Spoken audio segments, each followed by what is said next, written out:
A CEO walked into his office one morning. But what was waiting in his chair wasn't a meeting, it was two little children. Children he didn't know, but with eyes just like his, and a note beside them. They have no one else but you. From that moment on, nothing was ever the same again. Don't forget to subscribe. Because here, we don't just tell stories, we touch hearts. After seeing the two kids asleep in his chair that morning, David knew nothing would ever be the same again. His phone rang. Meetings, presentations, appointments. He ignored it all. Only one thing mattered now. Who were these children? And why were they in his office? As he watched them, it felt like time had completely stopped. In that massive, cold high-rise office, for the first time ever, he felt something warm. And yet, inside, he was a mess. His mind raced with questions, but not a single word would leave his lips. Then, one of the boys began to stir. Slowly, he opened his eyes and looked at David. He didn't cry. He wasn't afraid. He just looked curious, calm. Then he nudged his brother awake. Now both of them were sitting up, staring straight at David. Complete silence. David swallowed hard. The same man who once stayed cool during billion-dollar negotiations now, sitting across from two tiny kids, had completely lost his words. Then he managed a soft smile, placed his hands on his knees, leaned forward. "Hey, I'm David," he said gently. "Are you okay? Are you hungry? Thirsty?" The younger one nodded. The other just kept staring, unblinking. That look measured, quiet, a little scared, but mostly hopeful. That look tore straight through David's chest. He called out to his assistant, "Get them real food, not vending machine junk." She rushed out without a word. David sat back down. His hands trembled, but he tried to hide it. For a moment, no one spoke. The kids leaned into each other quietly. Then, the younger one finally whispered, "You're David Grayson, right?" David nodded, unable to speak. "Our mom told us. That was your name." And in that moment, everything stopped. His heart wasn't beating in his chest anymore, it was pounding in his hand.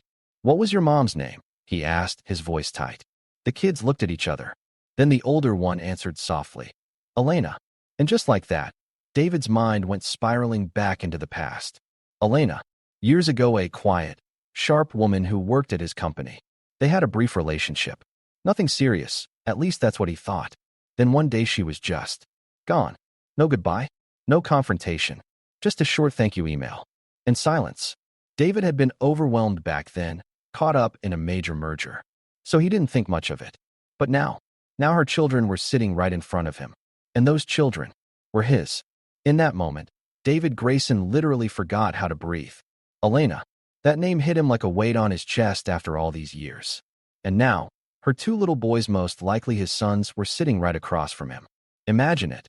You go to work one morning, step into your office. And there, in your chair, are two little lives waiting for you. With a note. Take care of them. They have no one else but you. David's mind was spinning, but his face stayed stone cold. In his world, everything had always been about control. But now, he was standing in the middle of chaos. He turned to the kids, took a deep breath. "So, where is your mom now?" Silence. Then the younger one lowered his eyes to the floor. "If anything ever happened," he whispered, "Mom said, find David Grayson. He'll find you." And just like that, David's heart cracked. Elena had entrusted these kids to him. No explanations. Just that one sentence. "He'll find you." And then, she vanished. David couldn't wait any longer. Right then, his company didn't matter. Meetings, contracts, stockholders. Nothing mattered more than those two boys. He walked out of his office. Leaning in, he whispered to his assistant, "Call the investigator I trust. And get the lawyer, too." The kids were taken to the lounge just outside his office. Some junior employees kept an eye on them. No one really understood what was going on, but the whispers were flying. Kids? In the CEO's chair? Still, David didn't care what anyone said. That entire day, he skipped every single meeting. Call after call, he went digging through old records. Asked for everything about Elena, her file, her past, her last known address. And around 9 p.m., the phone rang. It was the investigator. Her voice was steady, but heavy. Elena Carter was in a serious car accident 3 months ago. David went cold. "Is she alive?" There was a pause. Then the woman spoke, almost in a whisper. "She's alive. But she's been in a coma for 3 months." David swallowed hard. No family. No one with her. The answer hit like a bomb. She listed only one emergency contact. You can probably guess who David Grayson. Yes, Elena had written down his name. After all these years, after all the silence, she still trusted him. If anything happens, David will find them. And now David finally understood. Those boys couldn't be left alone. And neither could Elena. That night, he got into his car. The boys were waiting in the lobby, bundled up in oversized coats, their tiny hands locked together. Their little shoes clicked softly on the marble floor as they looked up at David. "Where are we going?" Noah asked. David bent down, met them at eye level. "To see your mom." They didn't ask anything else. They just nodded and followed him, quietly, trusting. And in that moment, David made himself a promise. This time, I'm not walking away. No matter what happens, I'm staying. That night, as they pulled up in front of the hospital, David felt like he was falling apart inside. He got out of the car and opened the back door. Leo and Noah were still holding hands tightly, like they hadn't let go once. The moment their tiny feet hit the ground, David was struck again by how small they really were. They walked in. At the reception desk, the nurse's expression shifted the moment she heard his name. She didn't ask a single question, just nodded toward the elevator. Third floor, room 312. Silence filled the elevator. The boys looked around curiously but didn't let go of David's hand. There was a weight in his chest so heavy. For the first time in his life, David Grayson was afraid. As they approached the room, the boys squeezed his hand tighter. He opened the door, and time slowed to a crawl. It was like all the sounds in the world stopped. And there she was, Elena, lying in crisp white sheets, under a thin hospital blanket. Her chest rising and falling in sync with the machines. Her skin was pale, but it was still her. Her hair had been neatly pulled back. Someone, whoever it was, still wanted her to look like she mattered. The boys didn't hesitate. They rushed in like they'd done it 100 times. Leo climbed onto the chair beside her and gently held her hand. Noah sat right across from her, not afraid, like he belonged there, like they both did. But David stayed at the door, frozen, like his feet weren't touching the ground anymore.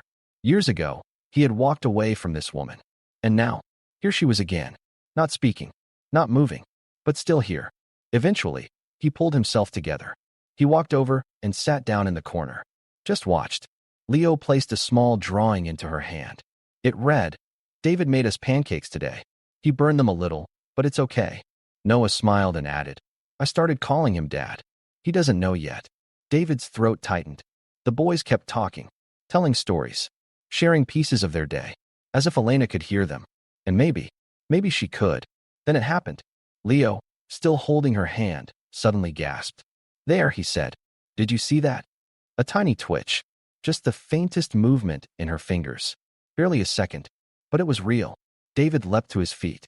Leaning in, he stared at her face. "Elena," he whispered. Her eyelids flickered, just for a heartbeat. But it was enough. She was alive. She was responding. Maybe, just maybe, she was coming back. The boys didn't move, barely breathed. David's eyes filled with tears, but he didn't cry. The moment was too fragile, too real. And in that quiet room, for the first time, it wasn't just 3 people anymore. There were 4.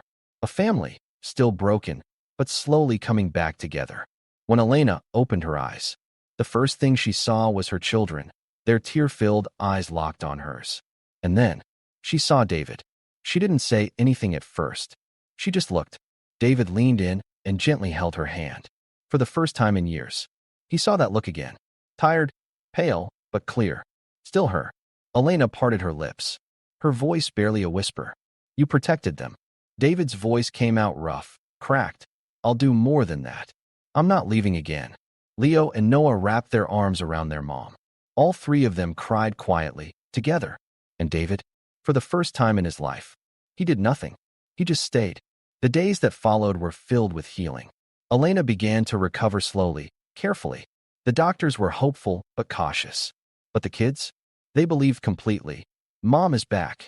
Every day, they went to the hospital. David wasn't just a visitor anymore. He was support. He was present. He sat beside her during therapy, brought her meals, took notes on her progress. His name in the hospital system? No longer just emergency contact. He felt like family now, like a partner. And then one day, The doctors said the words they'd all been waiting for. She can go home. But this time, she wasn't going home alone. Not to the quiet apartment she once lived in. She was going to David's house, now filled with laughter, drawings, and the sound of tiny feet running down hallways. The moment they walked through the door, Leo and Noah tackled her with hugs. David stood at the entrance watching. Elena looked around the house. What used to be David's perfect order was now beautiful chaos. But it was warm. It was alive. Crayon drawings pinned to the walls. A slightly burnt pancake pan still on the stove. Tiny toy cars scattered across the carpet. Elena smiled. This feels like our home now. David lowered his head, said nothing, just held out his hand. She took it, and together, they stepped inside. Months passed. Life didn't go back to normal. They built a new one. More real, more fragile, but stronger than anything before. David wasn't a CEO anymore. He handed in his resignation. Not with dramatic speeches, just simple words. I have a family. I'm leaving. No one really understood. But for David, the only thing that mattered was waking up each day, not for work, but for life. The sound of the kids coming home from school. Elena laughing at something silly. For David, success wasn't a graph anymore. It was a moment. It was laughter. It was small arms flying around his neck. And one afternoon, lying on a picnic blanket in the park, the four of them watched the sun slowly sink behind the trees. Leo bounced across the grass and asked, "Dad, you're really staying, right?" David blinked and smiled. Every day, every night, forever. Elena leaned her head on his shoulder. "You found your way," she whispered. David looked at their children.